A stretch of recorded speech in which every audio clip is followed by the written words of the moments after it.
Hey everyone, and welcome back to another episode of the Warcraft News. Patch 8.2.5 is coming on Tuesday, and we have extremely interesting information regarding the performance of World of Warcraft Classic. Of course, yesterday we just put up the most recent episode of our complete history of World of Warcraft series, so be sure to check that episode out. It is a really good one. I mean, old school Alterac Valley. It's really, really cool. And if you'd like to support the work that we are doing, you can check out our Patreon, where for $25 a month, you will get a thing full of goodies sent to you in the mail. And this month is Druid Month. Amazing. So that's all quite lovely, but let's get into the news. So today we're diving into the numbers driven by World of Warcraft Classic's success. And while the Twitch numbers and the server queues, they've been nice to see, they certainly have indicated that things have been going well. Well, what we're going to cover today is our first hard data, and from it we'll see the success of Classic. We'll be able to speculate about World of Warcraft subscriber numbers and general health, and be able to further analyze the World of Warcraft business model and where it's going to be going in the near future.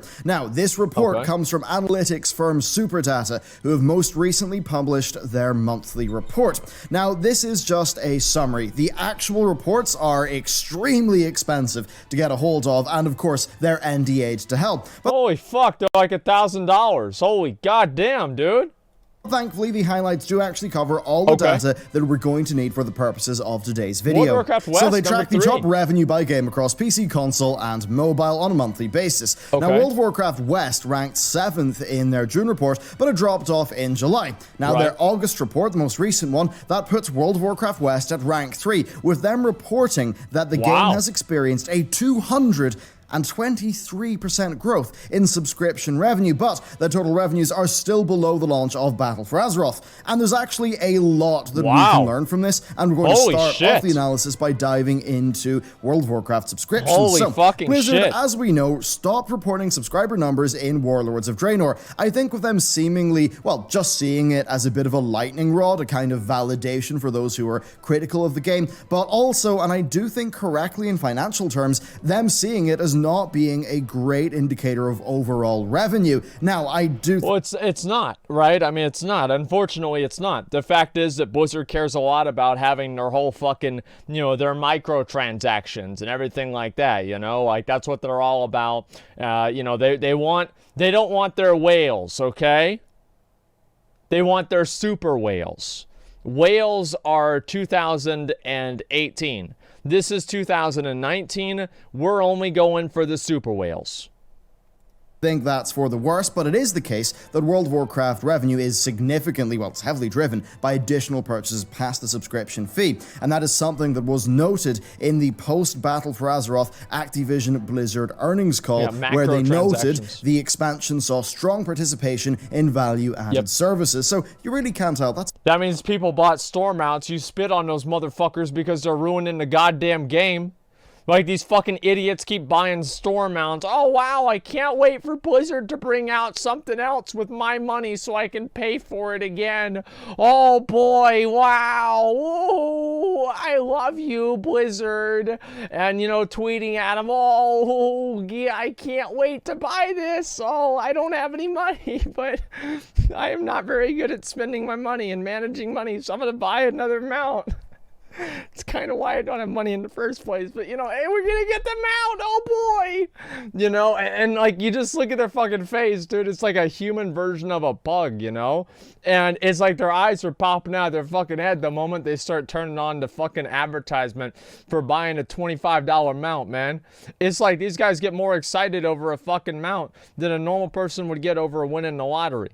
Like, it's honestly like, you just look at these people, pay someone to waste all my time on it, please let me pay more. Well, I'm sorry, man. Like, but I fucking hate that shit. I really, really do. Like, I love Blizzard, I do, but like, this is something they need to stop doing. Like, these store mounts and like microtransactions and stuff like this, they need to stop doing it. And I know they're not going to, and I'm not going to stop complaining about it either, right? I mean, it's not good for the game, and it's like, imagine having a subscription-based game that's a massively multiplayer game, and then shifting your focus away from how many people are playing the game. It just seems ridiculous. I mean, it just seems ridiculous. a major part of the arithmetic that they're doing. Now, Battle for Azeroth actually set a sales record for the franchise, with Blizzard boasting their 3.4 million sales by day one. Yep. However, it's worth noting that many, perhaps most of those, were actually pre-orders. Now, this was driven, of course, by the instant level boost and the access to Battle for Azeroth's Allied Race feature, plus the leveling revamp of patch 7.3.5 that went along with it. Unfortunately, we actually have no idea how many subscribers this 3.4 million by launch day sales actually indicated, or, equated to, but we do know that Warlords of Draenor sold 3.3 million units at its launch, and it spiked just north of 10 million subscribers. Wow. And also, while it did have a cool trailer, didn't have Illidan. And on that, Illidan, through the Legion expansion, sold 3.3 million units, actually 100k less than Warlords of Draenor's launch, but still tremendously successful. And I think a lot of people are more excited about WoD than Legion. Like, I remember whenever Legion was coming out, I was like, okay. Alright, it's like after WoD, it's like, let's see what these fucking dipshits have cooked up this time. Yeah, we'll see what they're gonna... Yeah, alright, we'll give this one another fucking try. Why not? I got nothing else to play anyway. Who gives a fuck? And like, that's what it is. I think that's why, like, WoD was like, Mr. Pandaria wasn't ideal, but it was kind of good, right? It was just fun. And, WoD comes out, they're like, wow, we're going back to Burning Crusade. And, I can see why Legion wouldn't sell as much as WoD did. Again, with Legion, we don't know how many subs there were at launch. The 10.1 million number that was floating around for a bit there, that existed, but Blizzard denied it, with it widely being believed that the source interview was either misunderstood or mistranslated. Now, I do think it's safe to assume that Battle for Azeroth started off with nearly 10 million subscribers, but I think the real story here is how many of those people actually stuck around. So, to that goal, in October of 2018, we attempted to get a better handle on this by looking at the total number of level 111 plus characters across EU and NA realms. Of course, knowing that a 111 plus character would be owned by an active Battle for Azeroth player. So we polled our audience to find the average number of characters per person, getting a number of 3.79. Running the maths, it gave us 1.21 million active endgame players across EU and NA servers. They took the amount of 110s and then they divided it by the amount of average players they got from this survey, right? Which is obviously, like, let's be real, okay? Let's get this out of the way. Obviously, this is not exact. Obviously, this is a guess. But I think the numbers and the methodology does make sense. However, it's worth remembering that because they're engaged with sort of World of Warcraft meta content, our audience will be more engaged than the average WoW audience. Yeah, I think so too. So if the average was maybe 2 level 111 plus characters per player by October, then we'd be more like 2.3 million active endgame players of World of Warcraft. Now add in China and Korea plus non-endgame players, and you likely are looking at between 4 and 6 million retained players, though it really is quite hard to tell. What is relevant to us, though, is that the super data numbers are for World of Warcraft West, so that's where the 223% increase in subscription revenue actually happened. So how many subscribers will have stuck around to patch 8.2? Well, that bit is actually quite hard to tell, though many will have stuck around only on a technicality because they will have purchased the 6th month subscription promo back for the Dreadwake. Now, I never thought the 6-month thing, like... The only issue I have with the 6-month thing, probably the biggest issue I have with it, is the same issue that I have with pre-orders. Is that whenever you have a pre-order, you have a situation where the people that are fucking pre-order, that are selling the game, now have their sales secured for that period of time. So I think that it serves as a disincentive, or not as much of an incentive, to provide a good product because they've already secured a sale on the product. So I don't really know exactly if this is a good thing or not, but I think it's probably a better thing for Blizzard than not doing it. I just wish they wouldn't bundle it with a mount because I think that it devalues things in the game. Patch 8.2 was received positively, so it likely did bring many people back, leading to an increase in subscription revenue for the month of June. Now also note that Super Data is not tracking subscribers, it's tracking subscription revenue, and this is key. This is really important because Blizzard launched another 6-month mount promo on the 27th of June 2019. How convenient. This will have led to higher than normal June and July subscription revenues due to Blizzard getting 6 months worth of money from people up front, driving up their average revenue per subscriber for those 2 months. Yep. Now, that's particularly relevant because the 223% increase is over July. Yep. That is a month that will have been bolstered by the launch of the raid and the ongoing 6-month subscription incentive. And what this actually means is quite impressive, as the subscription revenue per player for August, I expect, will have been significantly lower, because I imagine most of the classic players will just have been purchasing a single month for $15, rather than, say, their modern game counterparts who were maybe signing up to big 6-month bundles in the month previous with the big 6-month bundles for the big old super whales, you know, like, and it's like, if WoW, I think that Blizzard actually should have offered like 6-month things for people playing classic WoW, because you're going to have so many people that come back with rose-tinted goggles and they're like, oh my god, I can't wait to play the game. And, you know, like they did. Well, I didn't really see it. I don't think it was advertised enough, right? Because, like, and they're going to think it's going to be great. And then they start playing in like a month and a half into it. I think I did, but I don't. Oh, man. Okay, I'm done.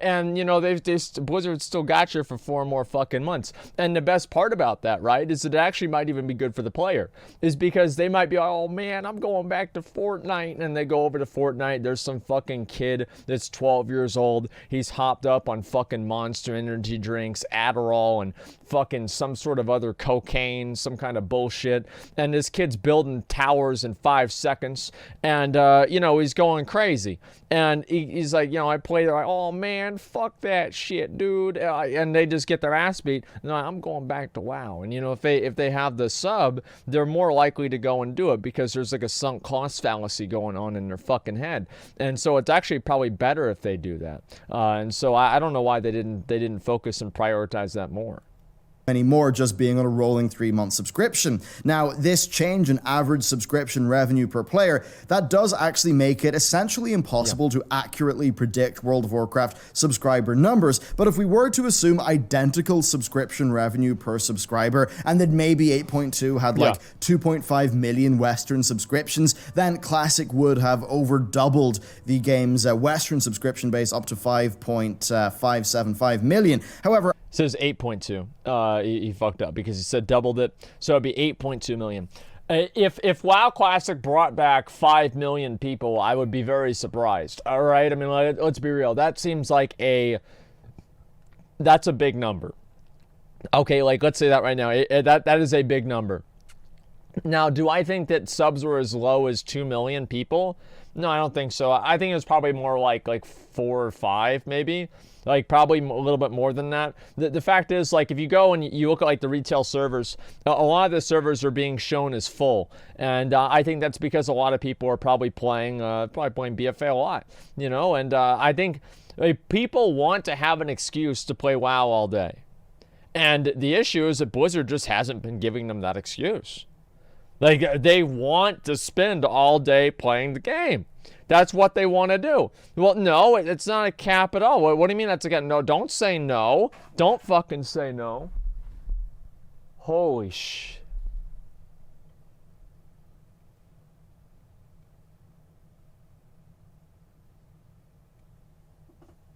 The drinks, like, they fell down a little bit. They're like this, and they fell down.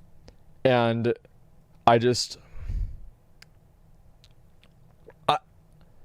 I'm actually fucking, like, I'm worried somebody was, like, in my house. My dad came over and said, Zach, my refrigerator broke again. I need you to come over and fucking get ice for the refrigerator. I want to make sure that I want to keep my broccoli cold. It's like, fuck, all right, Dad. All right, you got to go get broccoli, you know. And, like, hopefully that wasn't it. I turned around, man. It just the drinks fell down. That's all it was. Okay, let me start the video again. Sorry about that. As I said before, I do believe that number is actually a good bit higher. I would not be surprised, indeed, if Classic took them closer to 8 million, because, you know, the average revenue per subscriber will have been lower because it's single month, but it still got a 223% increase. Now, of course, this is not counting in China, where I assume Classic will have done quite well, given the game's pretty deep historical impact in that region. Now, revenue-wise, this is, of course, still a massive increase in subscription revenue, but it is less than Battle for Azeroth's launch. And and that does make sense. That's not surprising. First, BFA cost $49.99 plus $14.99 for 1 month subscription. 3.4 million sales at $64.99 is a lot of money, $220 million. Plus, Activision Blizzard did note strong participation in value-added services relating to... I hate it whenever they say that. Jimsy, thank you very much for 20 gifted community subs. I appreciate that a lot, man. Thank you, Jimsies. Thank you very much, man. I appreciate it. Thank you, man. China has 61 servers, only 4 are PvE. Oh, I mean, they play the game differently over there. BFA's early life. Now, that's not where the story ends, as Blizzard have very clearly timed their content releases to match up with Classic. So, and this really brings us into the 8.2.5 section of video and the broader analysis of World of Warcraft as a business. So, 8.2.5 is coming out tomorrow, and it will contain the final stage of the war campaign. While Classic came out on the 27th of August, 8.2.5 comes out on the 24th of September. So it's very clear that patch 8.2.5 has been timed in order to keep those 1 month Classic subscriptions from lapsing. This is That's good. That's good. Like, this is what Blizzard should be doing. They need to basically get people that are playing Classic to play BFA, right? And get people that are playing BFA to play Classic. Because if you can get people fucking addicted to 2 games, they're half as likely to quit, right? You want to get them addicted to 2 fucking games. And no, that's the thing, is that like, there's going to be a lot of people, I know this might upset you guys, trigger you guys, that there's going to be a lot of people that they play Classic and they're like, okay, I'll play BFA. There's been people that have messaged me and they've even said, you know what, I played Classic and it made me like BFA more. And it's like, great, that's awesome. You're still playing the game. You're still part of the community. Like, I wish that you guys realize this, right? There's some people in here who feel like this is like, it's like the between the Horde and Alliance. It's like, maybe Blizzard has spent so long conditioning players to be in a faction war that they're not able to just set aside their differences and work for the greater good of the game. You know, in the same way that the Horde and Alliance have to work for the greater good of Azeroth. You've got the fucking Horde, which is WoW Classic, and the Alliance, which is BFA. And, you know, you put these 2 guys together and so you can do something really good. But they're pitted against each other all the time, and there's no reason for that. There's no reason to pit them against each other. It doesn't make any sense. Even more clear when you look at the changes that Blizzard are implementing with the war campaign in Battle for Azeroth, where they're essentially removing all reputation requirements, allowing fresh players to play through the whole thing pretty much in one sitting. Now, they're obviously doing that for WoW Classic. Like, they're obviously doing that for Classic players. They're like, oh wow, retail come out with a new thing, man, I haven't played that shit in years, let me go on, log on. Right, if they log on and they can't do any of the fucking quests or like the stuff for the game, like, yeah, they're probably not going to like it. So I think it's obviously really smart they're doing that. Given the headlines that they likely aim to generate with Tuesday's content drop, I think their plan here is pretty darn clear. Now, this will especially be the case if they leave the Tuesday content drop on a bit of a cliffhanger, with the rest of the war campaign releasing over the coming weeks. And given how that's something that they have done with every other stage of the war campaign so far, I think it stands to reason that that plan will continue. Now, also take into account that they've been running a 40% sale on Battle for Azeroth, and I think it's very clear that they are trying to both retain as many subscribers as is possible and get these new Classic players over into Battle for Azeroth. That really will be one of their largest goals as a business, because Battle for Azeroth is a significantly more deeply monetized product than Classic is. The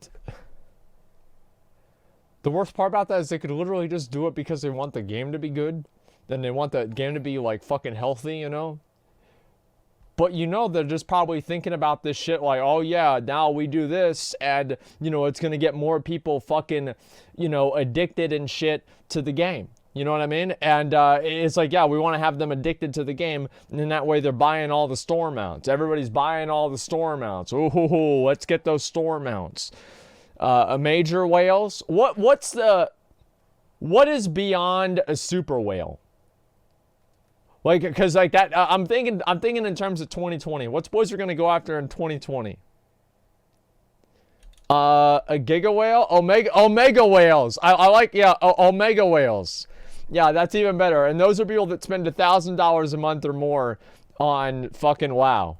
So, how do they plan to keep the momentum going past that? Well, they haven't said yet, but Phase 2 of Classic is going to bring Zuragos, Kazakh, and Dire Maul. And I do believe that will release pretty darn soon. There's also going to be BlizzCon, and I predict that Blizzard will also do a live stream to reveal patch 8.3 at some point in October, similar to how they did patch 8.2. And I think that would pave the way for an expansion announcement in November. Now, once November is over with, they'll of course have patch 8.3 coming out, most likely in January, and then they'll probably have, Phase 2, either released or very close to being released at that stage, with Phase 3 of Classic probably rolling out in Q1 or Q2 of next year, along with, of course, the beta test for 9.0. As you can see here, this is going to result in a very vibrant World of Warcraft news cycle, and this is especially the case as the current game is targeting players emotionally through the use of fan-favorite characters, or at the very least with Sylvanas, characters who have proven themselves time and time again to be pretty significant audience draws. So I'm gonna be honest, like, if I hear about Sylvanas again, I'm like, oh, fuck. I want to hear about, Sarfang. Who else do I even give a fuck about? I want to hear about Gen Greymane. I like him. He seems interesting. And he's like one of the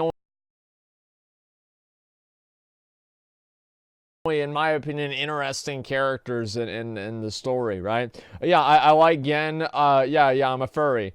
Let's see, Thrall. Yeah, I want to see Thrall, but I want to see Thrall as like the badass war chief he was in Warcraft 3. I want to see Thrall as this fucking, 42-year-old dad that's, he just wears fucking, I don't know, bleached jeans or something. I don't want to see that. So, overall, I do believe that Battle for Azeroth's second half will be significantly better than its first half, but I do think it will retain many of the fundamental gameplay issues that have hurt the expansion, and I think it will continue the rather divisive storytelling that has characterized the expansion thus far. While it's not a complete recipe for success, I do think it's going to be a strong one for engagement that will be backed up by the game, probably being a lot better. I mean, if 8.3 continues the positive trends of 8.2, I actually think it would be a very good patch indeed that probably would be worth playing. He's right. 8.2 was good. For what it was, it did not make the game, it did not fix the game, but I think that it made the game better. 8.2, if you're gonna, who here is gonna say that 8.2 made BFA worse? I don't know. I really think that if you say that, you're a fucking moron. There is no way, man. Post stories, images on Instagram soon? Yeah, at some point, man. Let me see here.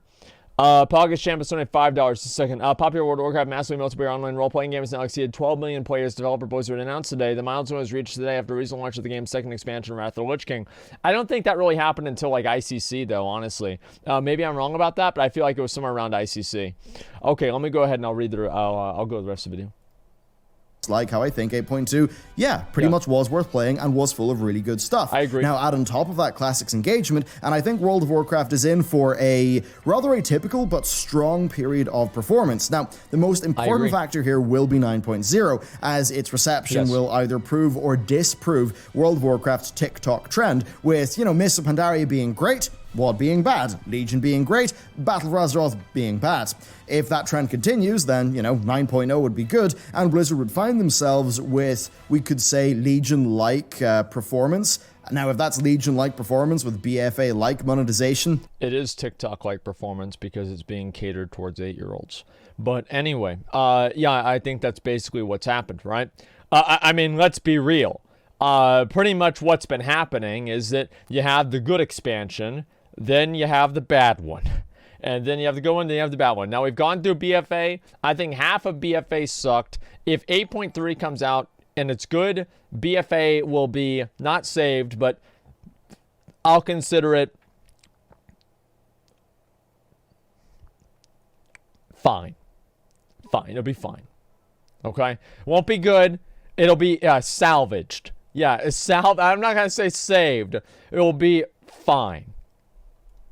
That's going to be a lot of money, and they'll also have Classic doing quite well. And as skeptical as one may be towards Classic's long-term retention, it is true that things like gearing just do take a long time in Classic, and while it certainly will have a dip in players, I do think that events like Anchorage and Naxxramas will be large audience draws. As for the long term of Classic, I believe that BlizzCon 2020 will have Blizzard reveal their longer-term plans. Now, personally, I've been hoping and long advocating for an old-school RuneScape-like model, where the game's development would actually continue with its original spirit being the guiding force there, so we would see new WoW Classic content. I think the TBC and Wrath servers would be fine, of course, but I think that past their release, they'd mostly be a dead end as far as the business model goes. And I think when Blizzard look at what they've got here, they look at the audience that they've captured, I've got to suspect that they'd rather have themselves running two highly profitable MMORPGs that have a solid content plan, long-term viability, and a strong cross-promotional element.